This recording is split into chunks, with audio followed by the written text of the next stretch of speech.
Cerita itu berawal dari sini, yaitu di dada atas sebelah kiri.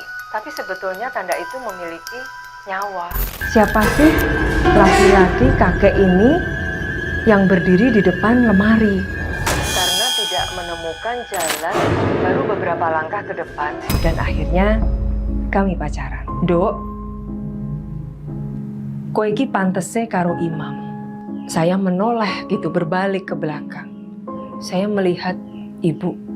Nah, dalam hati itu saya nyadar kalau ibu itu sudah nggak ada. Tiba-tiba dari perut suami saya itu diambil cundrik. Dulu leluhur saya dari ibu itu melakukan sebuah perjanjian.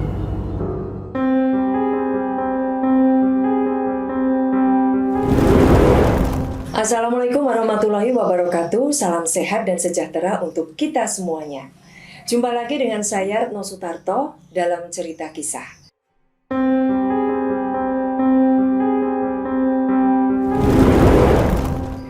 Tidak lupa, saya juga mengucapkan terima kasih yang sebesar-besarnya kepada teman-teman yang sudah mensupport channel ini. Semoga ini menjadi amal baik kalian semuanya. Semoga Allah senantiasa melindungi, memberikan kita kemudahan dalam segala urusan, melimpahkan rezeki dan kehidupan yang berkah barokah. Amin, amin, ya robbal alamin. Teman-teman, cerita kisah kali ini berjudul Rangkaian Kisah. Rangkaian kisah ini merupakan gabungan dari beberapa cerita kisah yang berkenaan dengan kehidupan saya atau perjalanan hidup saya, mulai dari saya kecil hingga dewasa. Yaitu berawal dari misteri sebuah tanda, kemudian sosok penjaga tidur, lanjut ke misteri jodoh pertama dan kedua, kemudian misteri tombak dan keris, lalu perjanjian leluhur satu dan kedua. Dan ini merupakan satu kesatuan yang utuh, sehingga teman-teman bisa menonton video atau cerita kisah kali ini secara menyeluruh tanpa harus menonton satu persatu. Jadi ini merupakan satu kesatuan. Nah, teman-teman, mudah-mudahan teman-teman bisa mengambil suatu pembelajaran hidup, ambil nilai positifnya, dan juga mudah-mudahan ini bisa menebarkan manfaat untuk kita semuanya. Baik, monggo silahkan untuk menonton rangkaian kisah.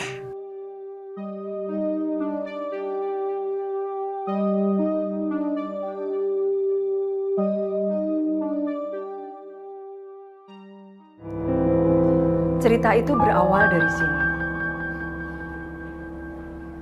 Saya dilahirkan sekitar tahun 1968. Jadi sekitar udah 54 tahun yang lalu, hampir 54 tahun yang lalu. Saya dilahirkan sebagai anak ragil atau anak yang paling kecil atau anak bungsu. Tetapi ada sesuatu hal yang aneh pada saat saya dilahirkan, yaitu saya memiliki sebuah tanda di tubuh, atau kalau orang Jawa bilang itu toh. Jadi berbeda dengan saudara-saudara atau kakak-kakak saya yang lain. Saya terlahir sebagai anak bungsu perempuan memiliki sebuah tanda atau toh. Toh itu bentuknya mata, seperti mata, jadi atau seperti elips gitu ya. Menurut penglihatan saya kala itu, pada saat saya usia 9-10 tahun ya, saya ingatnya itu pada saat usia itu pada usia sekolah dasar, SD kelas 3, kelas 4. Bahwa ternyata saya memiliki sebuah toh, yaitu di dada atas sebelah kiri. Saudara-saudara saya tidak pernah ada yang membicarakan soal itu, namun berbeda dengan ibu. Ibu selalu berusaha untuk menghapuskan tanda itu. dan hampir setiap minggu itu bisa 3 atau 4 kali membawa saya ke dapur luar. Jadi dulu itu di rumah kami ada dapur dalam dan dapur luar. Jadi dapur luar itu menggunakan tungku kayu. Ibu membakar kayu jati. Nah, kayu jati itu kalau dibakar akan mengeluarkan busa. Nah, dari busa itu lalu diambil, kemudian dioles-oleskan ke dada saya yang ada tohnya. Menurut penglihatan saya, toh itu dulu warnanya itu agak kemerahan atau keunguan seperti itu. Tetapi menurut penjelasan dari leluhur saya, itu berwarna kehitaman. Waktu itu saya tidak pernah punya pikiran yang aneh-aneh karena masih kecil dan mungkin karena juga saya masih lugu ya, masih belum jowo kalau orang Jawa bilang. Belum jowo karena masih kecil. Kamu perempuan, kowe iki cah wedok nduk, ora apik. Toh kuwi kudu dihapus. Jadi kamu itu masih kecil nduk. Kamu nggak tahu menahu tentang itu dan kamu tuh anak perempuan, jadi nggak bagus kalau anak perempuan ada tanda seperti itu. Ya sudah, saya manut aja dan tanpa disadari tiba-tiba ketika saya sudah kelas 6 SD, tanda itu sudah nggak ada. Tetapi memang secara fisik tanda itu udah terhapus, sudah nggak bisa dilihat lagi, sudah tidak nampak gitu. Tapi sebetulnya tanda itu memiliki nyawa dan ada, masih ada gitu.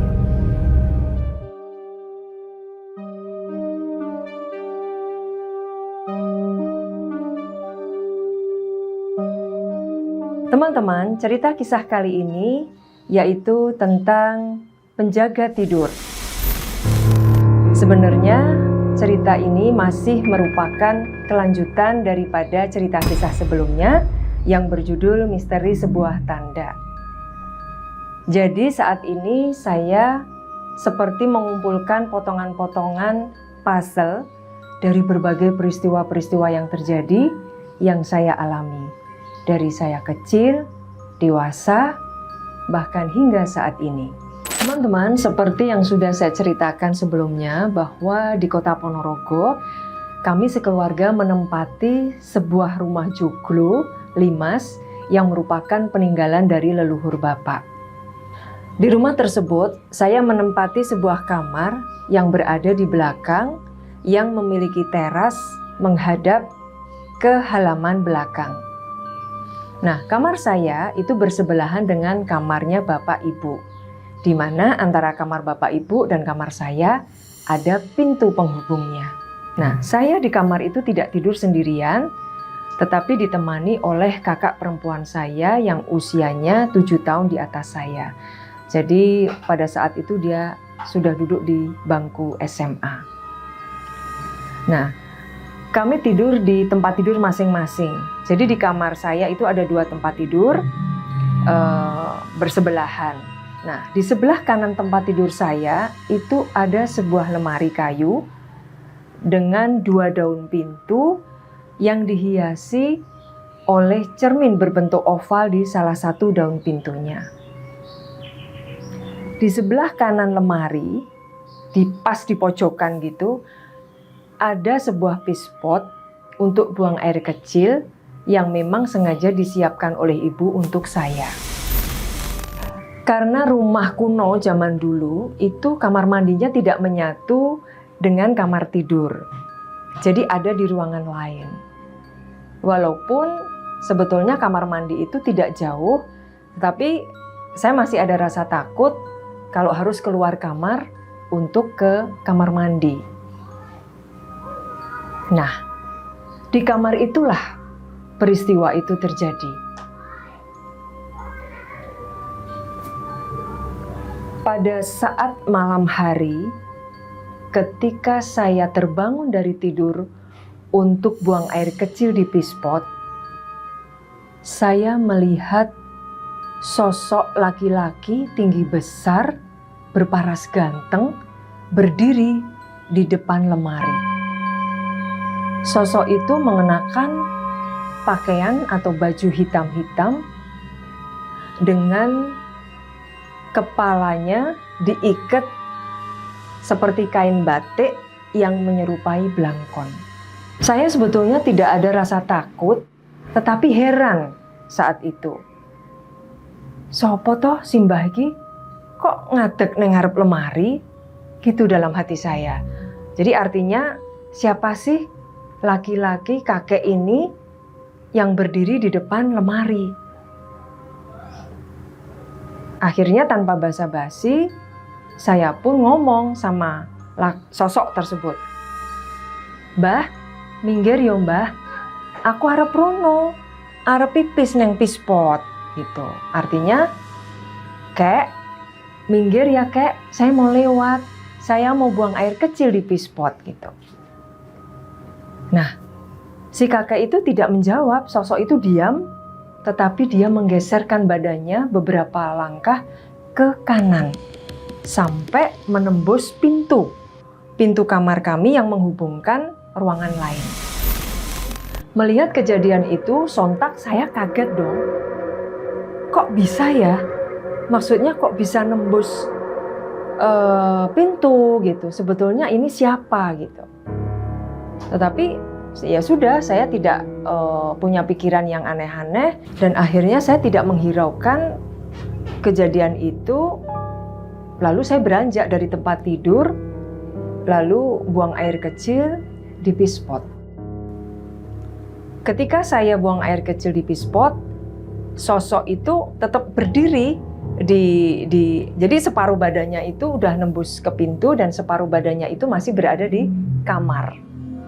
Saya sudah sampai saya selesai buang air kecil, lalu saya naik lagi ke tempat tidur untuk melanjutkan tidur lagi. Dan saya menoleh ke arah kakek. Nah, anehnya sosok itu bergeser lagi ke kiri, menempati tempatnya tadi dan berdiri di depan lemari gitu. Saya cuman aneh ya, siapa sih ini gitu. Nah teman-teman, sebetulnya kejadian ini walaupun tidak setiap malam saya alami, namun selalu berulang. Itu sekitar 2-3 kali saya mengalami dalam setiap minggunya. Lambat laun, akhirnya saya terbiasa dengan kondisi tersebut dan merasa nyaman-nyaman saja. Siapakah sosok laki-laki tinggi besar, berparas ganteng yang selalu menjaga tidur saya? Apakah ini adalah sosok leluhur dari keluarga saya, atau memang dia adalah makhluk dari dimensi lain, atau sosok ini ada kaitannya dengan tanda toh yang ada di tubuh saya?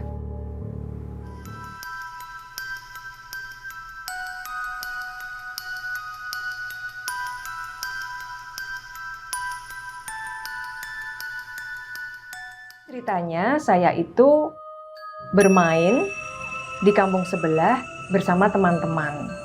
Nah, karena keasikan bermain sampai lupa waktu. Akhirnya waktu sudah surup kalau orang Jawa bilang. Jadi sudah petang, sudah menjelang maghrib atau waktu senja. Akhirnya saya segera menyudahi bermain dan segera pulang. Seperti biasa, agar pulangnya bisa cepat sampai ke rumah, saya dan teman-teman biasa melewati jalan pintas. Nah, jalan pintas itu harus melewati sebuah makam atau kuburan. Kuburannya cukup luas dan banyak ditumbuhi pepohonan di sana, seperti pohon kamboja, pohon randu, dan lain-lain. Ketika kami sudah sampai di tengah-tengah kuburan, dua teman saya belok ke kanan menuju arah pulang. Sementara saya masih harus berjalan lurus ke depan. Tetapi saya kaget dan jadi merasa takut karena tidak menemukan jalan yang biasa saya lalui, yang semestinya ada. Kok nggak ada ya jalannya? Saya bergumam dalam hati. Ketika saya melihat ke arah dua teman saya, ternyata mereka sudah berjalan jauh. Dan saya mencoba terus untuk berjalan lurus sambil tengok-tengok, barangkali ada jalan pintas lainnya. Baru beberapa langkah ke depan dengan hati yang bimbang, tiba-tiba dari arah belakang ada yang memanggil saya. "Duk." Dan ketika itu, saya langsung menoleh ke belakang dan berbalik badan. Sontak saya kaget, karena ternyata yang memanggil saya adalah sosok perempuan tua yang memakai kebaya dan jarik batik dengan sanggul cepol Jawanya, yang duduk di tengah pusara makam. Lalu saya mendekatinya. Perempuan tua itu rambutnya sudah memutih dan berwajah agak kemerahan, namun berparas ayu. Jadi menunjukkan bahwa ketika nenek itu masih muda, dia adalah perempuan yang cantik atau ayu. Dengan tersenyum, nenek itu bertanya dengan terbata-bata, kowe arep neng ndi, Nduk?" Yang artinya, "Kamu mau kemana, Nak?" Dalam keraguan, saya menjawab dan bertanya, "Aku arep bali, Mbah. Tapi kok dalane ora ono. Dalane neng ndi yo, Mbah?" Yang artinya, "Saya mau pulang, Nek. Tapi jalannya kok nggak ada. Lewat jalan mana ya, Nek?" Saya bilang begitu sambil menelan ludah karena ada rasa takut dan mau menangis. Jadi air mata saya sudah mengambang atau berkaca-kaca. Karena saat itu rasa dan pikiran saya itu udah campur aduk. Karena udah merasa takut, khawatir, saya tersesat, tidak bisa pulang. Lalu sosok itu pun menjawab dengan penuh asih, menunjuk dengan tangannya ke arah jalan yang saya cari, dengan nada yang masih terbata-bata. Kowe londo dalanmu." Saya langsung menengok ke arah jalan yang ditunjuk. Lalu saya menoleh. Aneh, jalan yang tadinya saya lihat tidak ada, sekarang jadi ada. Saya senang dan lega banget rasanya karena saya bisa pulang, tidak jadi tersesat. Setelah itu, saya pamit kepada nenek tersebut. Dan setengah berlari, namun tiba-tiba langkah saya terhenti karena ada rasa penasaran yang muncul tiba-tiba. Dan akhirnya saya berbalik badan menoleh ke arah nenek tersebut. Ternyata sosok nenek tersebut sudah tidak ada di tempatnya. Sontak saya kaget dan merinding seketika. Siapakah sosok nenek tersebut? Kok cepet banget jalannya? Kemana ya? Tanpa pikir panjang, akhirnya saya berbalik badan langsung berlari kencang menuju arah pulang. Sesampainya di rumah, saya langsung duduk di lantai atau diprok bahasa Jawanya dengan nafas yang masih ngos-ngosan karena masih kepikiran dengan peristiwa yang barusan terjadi. Tidak lama kemudian saya mendengar teriakan ibu, Ita, kowe iki kok ngendi to, Nduk? Kok maghrib baru tekan ngomah? Sok meneh yen dolan ora pareng tekan surup lho ya." Artinya, Ita, masa kecil saya memang namanya dipanggil Ita. kok kamu baru pulang? Ini nih waktunya udah surup, udah waktu maghrib, kok baru pulang? Seperti itu. Ya saya langsung bilang, ngapunten ya Bu, maaf ya Bu, saya telat pulang. Dan akhirnya ibu bilang, ya sudah diatus Nduk, iki wis maghrib. Ya sudah, sekarang kamu mandi karena ini udah waktu maghrib. Nah teman-teman, siapakah kira-kira sosok perempuan tua yang baik hati sudah menunjukkan saya arah pulang?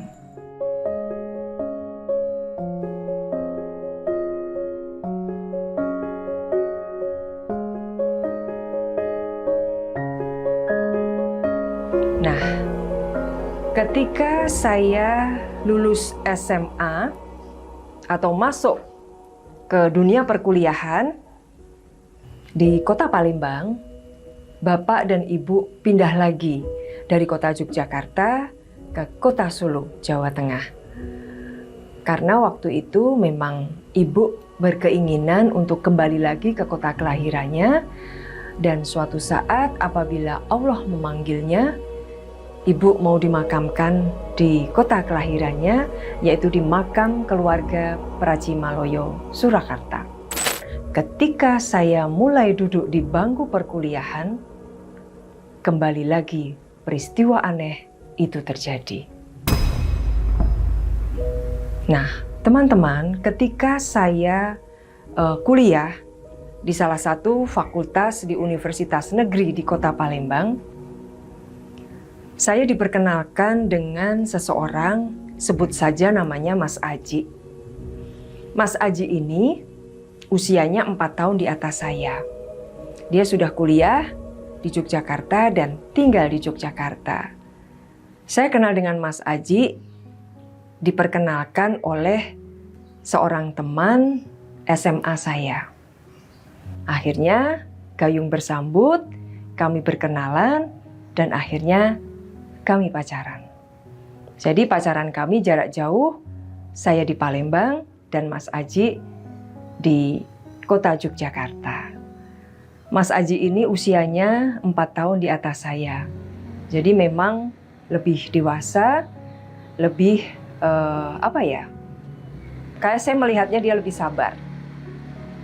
Nah, ketika saya semester 2, saya kenal dengan cowok sefakultas dengan saya, tapi dia setahun di atas saya. Jadi waktu itu saya semester 2, dia semester 4. Sebut saja namanya Imam. Imam saya kenal sebagai mahasiswa yang berprestasi, rajin, dan ibadahnya juga bagus. Dan Imam pernah menyampaikan bahwa dia suka sama saya atau naksir sama saya. Namun saya tidak menanggapi hal itu karena saya sudah memiliki pacar. Suatu hari, Imam mau mengembalikan buku catatan saya ke rumah. Di rumah Mbak Yu saya di kota Palembang. Nah, pada saat itu saya lagi tidak ada di rumah. Imam ketemu dengan ibu saya yang memang kala itu ibu dan bapak sedang berada di Palembang. Suatu hari, ketika di Solo, saya sedang berada di kamar berdua dengan ibu. Waktu itu saya duduk di pinggiran kasur, sementara ibu sedang berdandan. Waktu itu pagi hari sekitar pukul 8:30. Jadi seperti biasa, setelah mandi, ibu berdandan. Jadi ibu saya itu kesehariannya memakai pakaian kebaya dan jarik. Lalu rambutnya digelung gitu, karena rambut ibu saya itu panjang dan suka disambung dengan kalau orang Jawa bilang itu rambut cemoro gitu. Nah, disambung dengan itu, kemudian digelung gitu. Nah, pada saat gelung itu, nah tiba-tiba ketika ibu menggelung rambutnya, ibu bilang ke saya, "Dok, kowe iki pantese karo Imam." "Apa, Bu?" Saya bertanya. "Kowe kuwi pantese karo Imam." Yang artinya, yang maksudnya adalah, "Nak, kamu cocoknya sama imam. Ada apa gitu? Kenapa ibu tiba-tiba mengatakan hal itu gitu? Padahal ibu baru pertama kali ketemu dengan imam, baru sekali ketemu dengan imam. Kok tiba-tiba sudah mengatakan hal yang demikian? Akhirnya saya menulis surat dan menyudahi hubungan kami. Ya tentu saja Mas Aji kaget dan frustasi. Kemudian saya berusaha untuk menemui imam di kota Palembang. Tetapi ternyata imam sudah tidak kuliah lagi di fakultas. Dia ternyata informasi dari teman mengikuti si Penmaru lagi dan keterima di Fakultas Teknik di Universitas Negeri di Yogyakarta. Ternyata imam kuliah di universitas yang sama dengan Mas Aji. Di fakultas yang sama tetapi beda jurusan. Akhirnya saya memberanikan diri menulis surat kepada imam yang menyampaikan bahwa saya sudah sendiri. Akhirnya gayung bersambut dan akhirnya kami menjalin hubungan pacaran dengan imam. Ketika saya sudah berpacaran dengan imam, ada hal aneh yang terjadi dalam diri imam. Ada suatu perubahan sikap dan perilaku pada diri imam. Dulu yang saya kenal, yang saya lihat pada saat di Palembang, imam adalah mahasiswa yang sangat rajin, berprestasi, dan bagus ibadahnya. Jadi adanya itu cuma males-malesan, dolan ngalor ngidul dengan teman-temannya, dan ya jarang kuliah. Yang penting presensi lalu cabut. Seperti itu. Perjalanan cinta kami ya sudah berjalan dengan apa adanya, kita jalanin karena memang saya sendiri juga itu merupakan anjuran dari ibu bahwa saya diminta untuk dekat dengan imam. Sampai akhirnya ibu jatuh sakit. Jadi tahun 90 itu ternyata ibu divonis sakit kanker yang ternyata sudah stadium 4. Ketika kami berdua di kamar,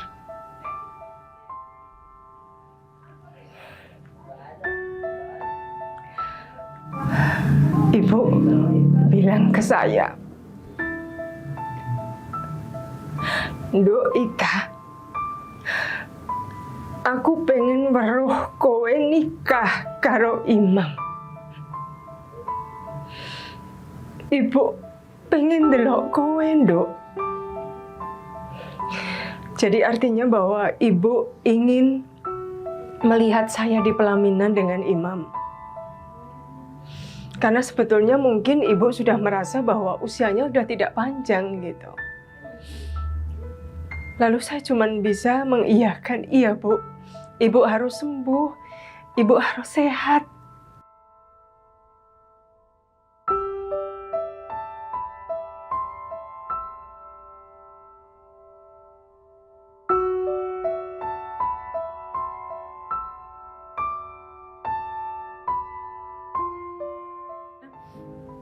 Setelah itu, 5 hari sebelum ibu meninggal, itu pada saat saya ke kamar hanya berdua dengan ibu itu sudah hanya bisa memandang saya, terus tangannya itu gini. Kayak memberi isyarat kepada saya bahwa aku kurang 5 dino, Nduk. Saya hanya, ya Allah, gitu. Saya terus berdoa kepada Allah untuk mengampuni ibu, memberi kemudahan bagi ibu dalam sakaratul mautnya. Dan pokoknya saya berdoa yang baik-baik. Besoknya ibu gini tangannya. Jadi beliaunya itu begini, itu sorot matanya itu tajam gitu loh ke saya, terus dia gini. Set. Kurang 3 hari gini terus. Sampai akhirnya kurang 1 hari. Saya udah besok Rabu, hari ini malam Rabu. Saya harus menungguin ibu di kamar. Akhirnya saya menjaga ibu malam itu di kamar sampai jam 3 pagi. Pada saat itu, ketika saya mengambil minum untuk saya berikan kepada ibu, tiba-tiba saya kayak melihat bayangan putih. Set! Astagfirullahaladzim. Saya udah langsung kayak sepertinya ibu udah dekat. Ini kayaknya udah malaikat sakaratul maut, ini udah malaikat Israel. Saya waktu itu gitu ya. Tapi saya hanya diam, saya hanya bisa memendam cerita ini. Bahkan ini saya baru cerita. Gitu. Nah setelah itu jam 3 pagi kakak laki-laki saya yang kuliah di Jogja datang. Terus dia memeluk saya. It, gantian aku sing nunggu. It, gantian aku yang nunggu ibu. Oh iya mas, kayak gitu. Nah akhirnya gantian kakak saya yang jaga. Nah kakak saya tidak lama menjaga.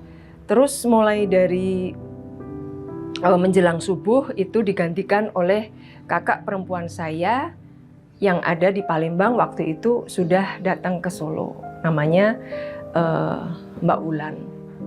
Nah akhirnya Mbak Ulan lah yang menungguin ibu dari jelang subuh sampai akhirnya ibu meninggal.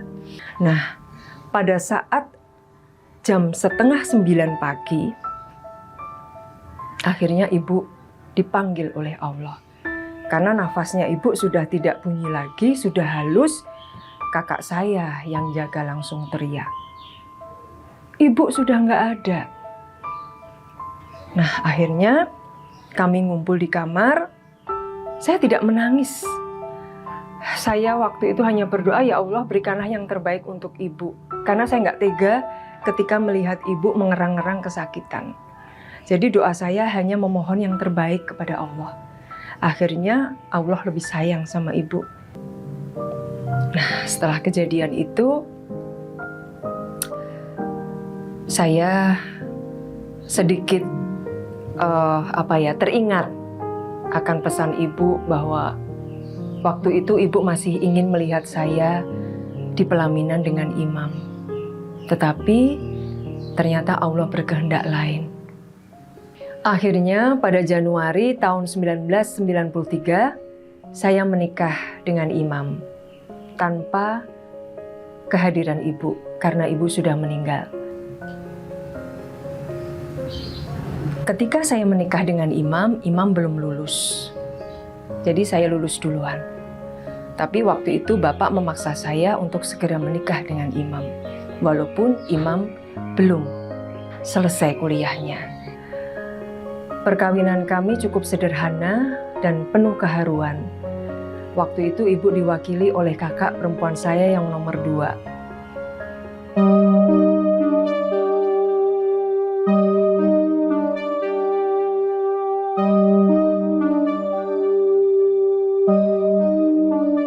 Setelah kami menikah, kami berpisah kembali karena saya bekerja di Jakarta dan imam melanjutkan kuliah di Yogyakarta. Setelah beberapa waktu saya tinggal di Jakarta, saya bekerja di Jakarta, imam seringkali datang ke Jakarta untuk menemani saya. Tetapi dia meninggalkan kuliahnya, artinya tidak masuk kuliah. Nah, akhirnya begitu saya hamil di Jakarta, usia kehamilan 4 bulan, saya mengajukan mutasi kepada pimpinan karena saya mendengar waktu itu bank swasta di mana tempat saya bekerja mau membuka cabang di kota Yogyakarta. Nah, akhirnya saya baru bisa pindah ketika anak saya sudah lahir dan usia 7 bulan. Ada ponakan saya, suami dari keponakan saya, itu datang ke rumah. Bule, saya melihat om imam itu kok beda ya? Loh, bedanya kenapa gitu? Saya seperti melihat dia itu wajahnya belang, dia bilang gitu. Belang, saya bilang. Iya, kayak nggak sama, jadi hitam sebelah bule gitu. Terus maksudnya apa sih gitu? Kok sepertinya om itu ada sesuatu ya bule? Seminggu kemudian setelah kejadian itu, si Toto mengajak saya ke suatu tempat di daerah Wonosobo dan dikenalkan dengan seorang guru atau ustadz yang merupakan kenalan baik daripada si Toto ini. Nah, akhirnya kita datang ke sana. Setelah kita antri ya di sana tuh kita antri menunggu giliran. Nah, akhirnya sampailah pada giliran kita. Pada saat kita menghadap beliau, Bapak Soleh ini mengatakan, jadi medianya dengan air putih, bilang bahwa suami saya itu seperti mutiara dalam lumpur, beliau gitu. Oh ya? Iya, tetapi memang ada sesuatu yang sifatnya negatif yang ada dalam dirinya dan ini harus dibersihkan. Sedangkan saya, menurut pandangan beliau, saya ada yang menyukai, beliau bilang gitu. Ya terus terang saya kaget. Siapa yang menyukai saya, Pak? Saya gitu. Tetapi ini bukan dari bangsa manusia, Mbak. Yang menyukai Mbak Retno ini adalah dari bangsa jin. Akhirnya singkat cerita, setelah kami melakukan puasa itu, kemudian suami juga sudah selesai melakukan puasa, kami datang lagi ke tempat Pak Soleh di Wonosobo. Nah, yang pertama adalah yang dibersihkan adalah suami saya. Lalu setelah kita buka puasa, Pak Soleh mempersilahkan kami untuk maju dan suami saya tidur di hadapan beliau. Nah, pada saat tidur itu Pak Soleh memegang perut suami saya sambil kita membantu untuk istilahnya wiritan atau zikir untuk membantu proses pengambilan atau pembersihan dari diri suami saya. Nah, setelah prosesi itu, kemudian Pak Soleh ini memegang perut suami saya, lalu kayak mengusap-usap gitu, terus tiba-tiba ada sesuatu yang diambil. Tiba-tiba dari perut suami saya itu diambil cundre. Cundre itu bahasa Jawa, kalau bahasa Indonesianya itu keris kecil ya. Kerisnya tuh seperti ini, panjangnya ya kurang lebihnya seperti segini, tetapi itu udah berkarat dan warnanya hitam. Jadi perut suami juga berdarah, waktu itu berdarah, langsung di di tencoplas, di plester, terus diambil cundre itu tadi. Nah, ternyata cundre ini adalah energi negatif yang istilahnya mungkin ilmu daripada seperti itu ya, kayak diwujudkan dalam bentuk sehingga itu bisa diambil gitu. Itu merupakan efek dari pengaruh yang ada dalam diri saya. Artinya karena jadi ada sosok jin yang menyenangi saya, yang suka terhadap saya, itu tidak suka terhadap siapapun yang mendekati saya. Bahkan mereka yang suka atau yang yang senang kepada saya, sehingga siapapun akan dihalangi, termasuk imam. Baru kira-kira 2-3 bulan setelah imam, baru prosesi untuk pembersihan diri saya sendiri. Nah, untuk prosesi diri saya sendiri itu tidak dilakukan di Wonosobo, tetapi di rumah di Jogja. Hal itu dilakukan pada tengah malam, bahkan menjelang pagi hari, untuk pembersihan diri saya. Dan waktu itu juga ada ayah saya, bapak saya, kemudian kakak saya juga ada. Nah, prosesinya adalah saya tidak menjelaskan secara detail. Tahu-tahu melakukan pengambilan, tapi pengambilannya tidak dalam diri saya ya. Jadi ada media, yaitu di tanah. Jadi Pak Soleh itu menuangkan air doa di sebuah media tanah seperti itu, kemudian membakar sesuatu. Lalu tiba-tiba itu bunyi ledakan ya, ledakan. Tapi sebelum bunyi ledakan itu kayak ada sesuatu yang berbentuk kayak bola api, Kalau orang Jawa bilang itu kayak banaspati gitu ya, banaspati. Nah itu tiba-tiba meledak, duak gitu. Sebetulnya bunyinya itu benar-benar sangat keras gitu, sehingga tetangga saya itu sampai mungkin terbangun dari tidurnya terus mengintip gitu dari balik pagernya gitu. Nah setelah itu tangan Pak Soleh itu meraba-raba di bagian tanah, lalu ada yang beliau ambil.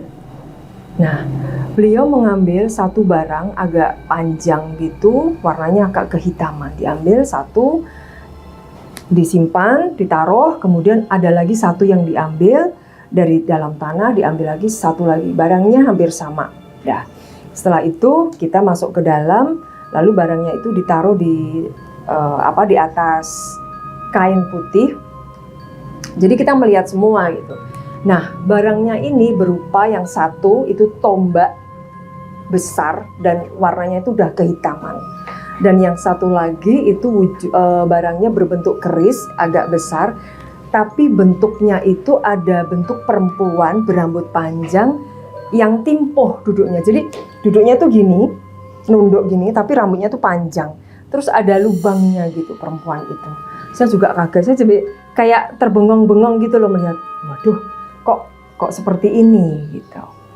Nah, dan barang-barang itu yang tombak terutama itu kata Pak Soleh adalah dari tanah kelahiran saya.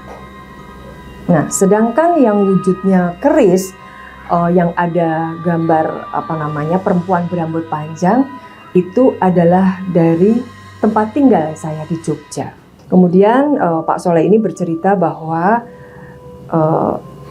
ya memang dari lahir Mbak Retno ini sudah ada yang mengikuti, dan memang sudah ada suatu sosok dari bangsa jin itu yang seneng. Jadi Mbak Retno ini tidak boleh ada yang menyukai. Jadi siapapun yang menyukai itu pasti akan diserang. Selang beberapa bulan kemudian suami saya berubah. Ada perilaku dia yang sedikit demi sedikit itu pulih, membaik. Kemudian dia juga sadar bahwa aku mau kuliah lagi, aku mau kuliah gitu. Jadi sudah mulai sadar gitu ya.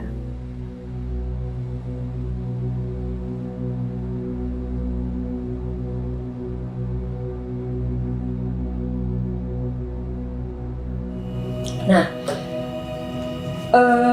sebetulnya perubahan dari imam, kemudian dari kondisi rumah tangga kami, itu tidak 100% sudah baik gitu ya, sudah baik atau sudah terhindar dari hal-hal yang sifatnya mistis atau energi-energi negatif. Masih ada. Nah, akhirnya berjalanlah waktu demi waktu, bulan ke tahun, sampai akhirnya saya itu ya sebetulnya hampir pasrah ya, hampir sampai ke titik nadir gitu loh. Karena setiap kali kita satu atap sama suami, itu keadaannya panas gitu. Ada aja yang kita pertengkarkan, ada aja kita yang membuat selisih paham. Ya mungkin waktu itu sebelum saya menyadari, itu hal yang lumrah, yang biasa dalam rumah tangga. Tetapi lama-kelamaan saya merasa masih ada yang aneh. Akhirnya dengan saya sudah merasa legowo, ikhlas dengan takdir yang Allah berikan kepada kami, terus seperti kayak ada yang membuka gitu loh. Membuka, terus saya juga menjalani lebih enteng, kemudian saya juga terutama dalam hal masalah rezeki itu juga kebuka semuanya gitu, kebuka, dan saya udah marah-marahan itu udah mulai jarang, udah nggak saling bertengkar. Ya sudah, kalau memang kamu atau imam seperti itu sikap perilakunya walaupun sudah mengarah ke hal yang baik, ya sudah saya terima. Begitupun imam juga menerima dengan kondisi saya. Akhirnya saya menemukan jawaban yang ada di balik peristiwa atau misteri ini.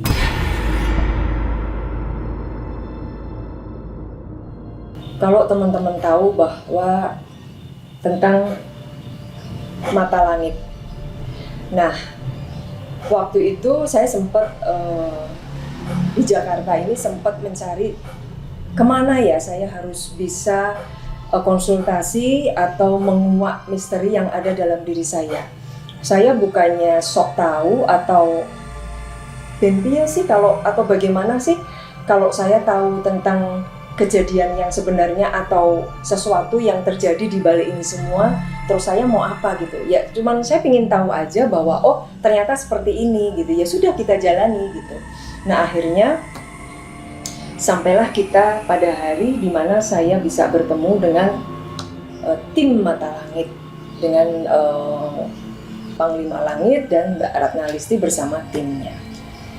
Jadi saya sebetulnya juga ada rasa ada kekhawatiran, ada juga rasa was-was ya seandainya saya bercerita ini gitu loh.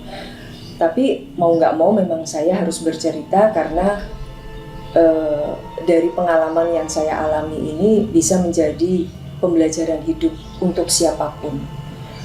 Jadi teman-teman, pada saat saya berhadapan dengan tim Mata Langit, kemudian ada sosok leluhur yang datang waktu itu melewati mediumisasi, yaitu dengan Mbak Ismi.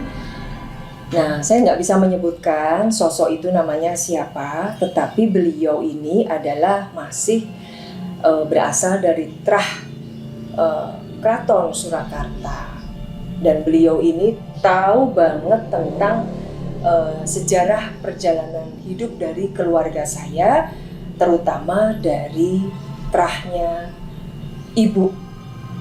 Nah, ibu saya ini kan dari Surakarta, dari Solo.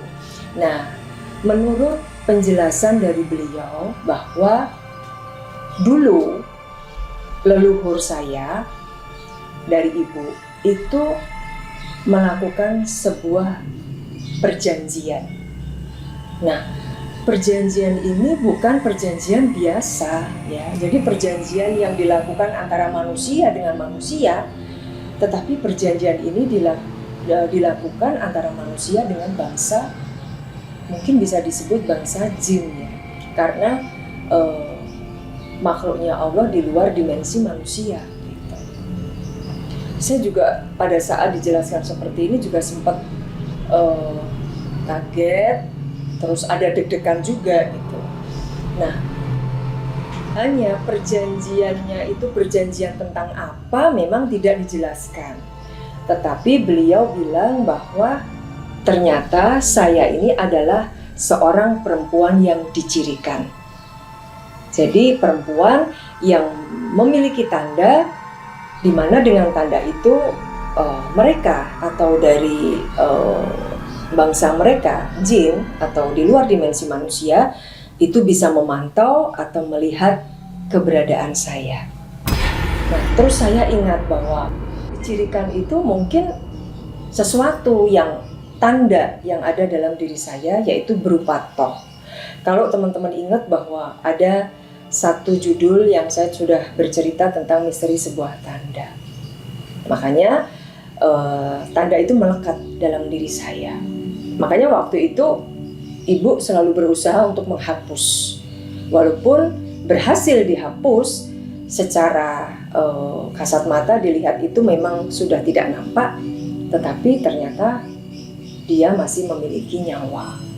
Sampai akhirnya saya dewasa, saya menikah, sampai dengan saat ini.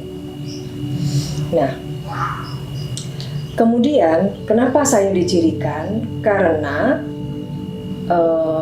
mungkin kalau beliau itu menyebutnya bahwa kowe kui sebagai perempuan yang tidak boleh berpasangan dan kamu harus hidup sendiri.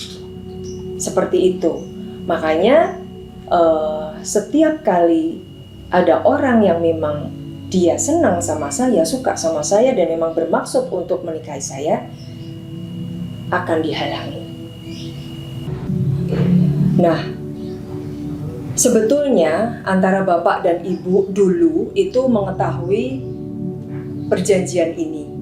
Namun beliau-beliau tidak, mungkin juga tidak berani, ataupun karena welas atau kasihan ya kepada saya kalau semua itu akan diceritakan gitu. Jadi beliau-beliau ini berusaha untuk menyimpan rahasia ini sampai akhirnya saya menemukan jawabannya.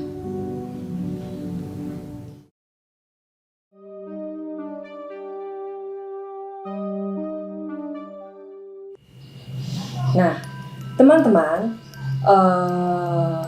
setelah saya mengetahui tentang peristiwa atau misteri perjalanan hidup saya, bahwa ternyata memang ada sebuah perjanjian yang dibuat oleh leluhur tentang sesuatu hal, dan saya adalah perempuan yang dicirikan, yang dijadikan tumbal untuk pengayom, begitu. Jadi istilah beliau yang hadir saat itu menjelaskan bahwa kamu itu memang dipersembahkan untuk pengayom. Nah, pengayom ini siapa memang belum ketemu. Sebetulnya beliau ini adalah siapa yang dimaksud gitu ya.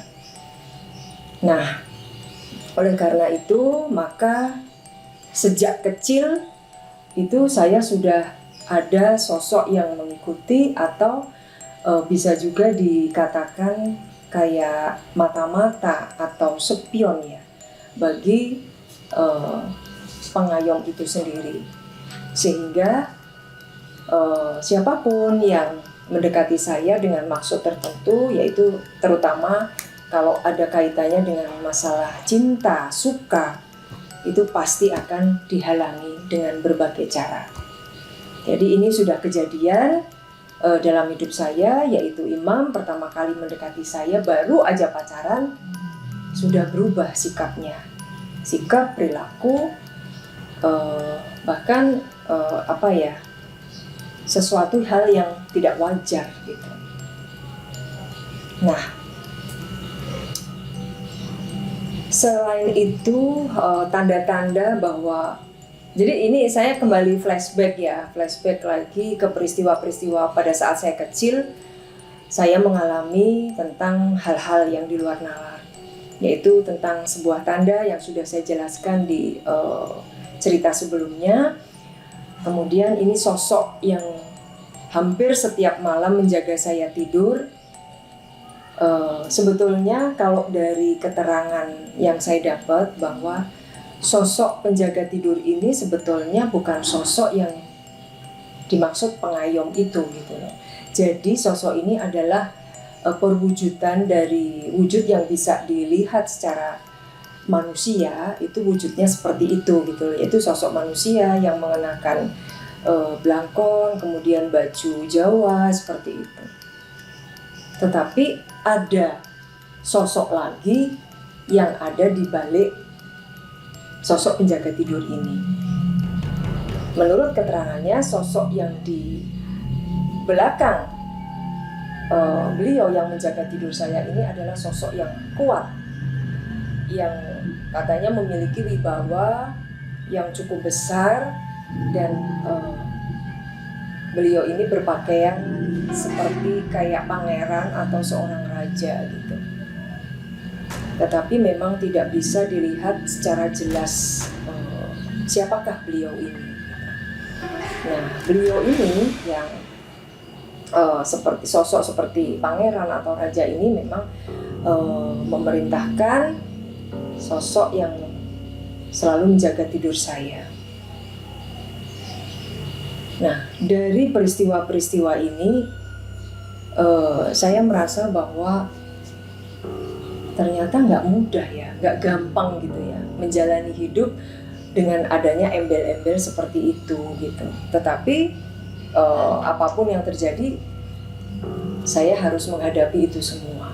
Dan alhamdulillah saya masih bertahan sampai saat ini. Dan itu tentunya karena Allah. Apapun permasalahannya, apapun persoalannya, apabila kita bergantung kepada Allah, insya Allah kita akan mendapatkan perlindungan, keselamatan, dan petunjuk agar kita bisa menjalani hari-hari lebih baik. Jadi kita juga harus menggunakan segala upaya, ikhtiar untuk mencari jawaban itu.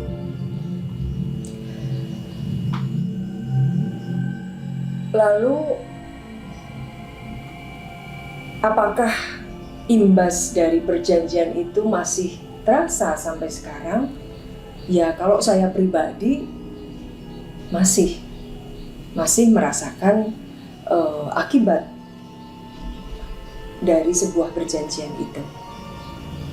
Karena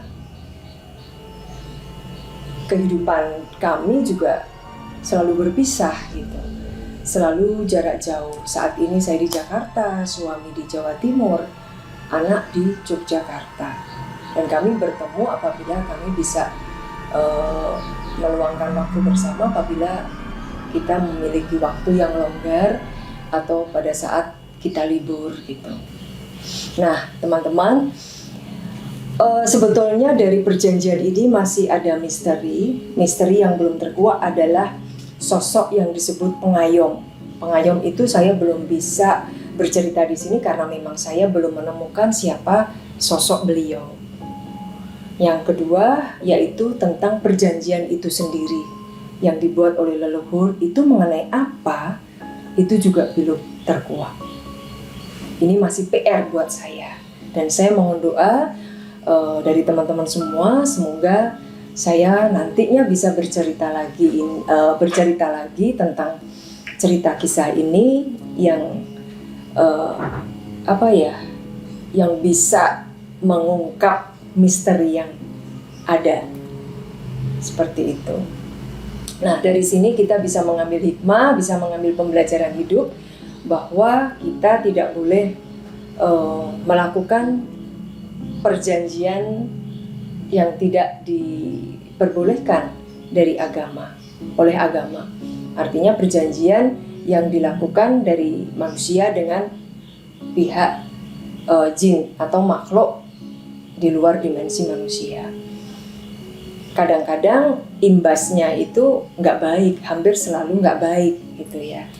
Karena kita tidak tahu dulu leluhur yang melakukan perjanjian itu sampai tahun kapan, tetapi pada saat dia sudah nggak ada juga tidak pernah bercerita atau memberikan pesan-pesan tertentu untuk anak keturunannya, sehingga kita yang nggak tahu menahu kena imbasnya seperti itu.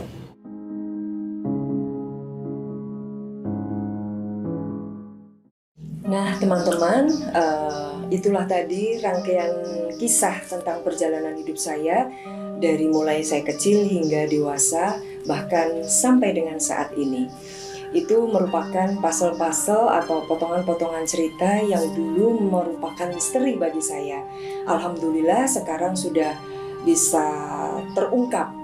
Nah, walaupun masih ada sesuatu hal tentang misteri, yaitu mengenai tentang apa perjanjian yang dibuat oleh leluhur dan kemudian siapakah sosok pengayom itu. Alhamdulillah sebetulnya saat ini sudah terungkap, namun ada pesan kepada saya bahwa itu tidak boleh untuk di-share. Jadi cukup bagi saya mengetahui untuk diri saya sendiri maupun untuk keluarga saya.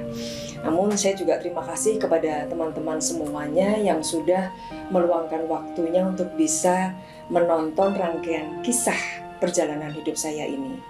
Jangan lupa dukung terus channel Retno Sutarto dengan memberikan like, subscribe, komen yang positif, serta share ke teman-teman kalian semuanya. Sehingga saya terus bisa menyajikan rangkaian kisah atau cerita kisah yang menarik. Baik, terima kasih atas perhatiannya teman-teman semuanya. Akhir kata saya ucapkan Assalamualaikum warahmatullahi wabarakatuh. Rahayu, rahayu, rahayu.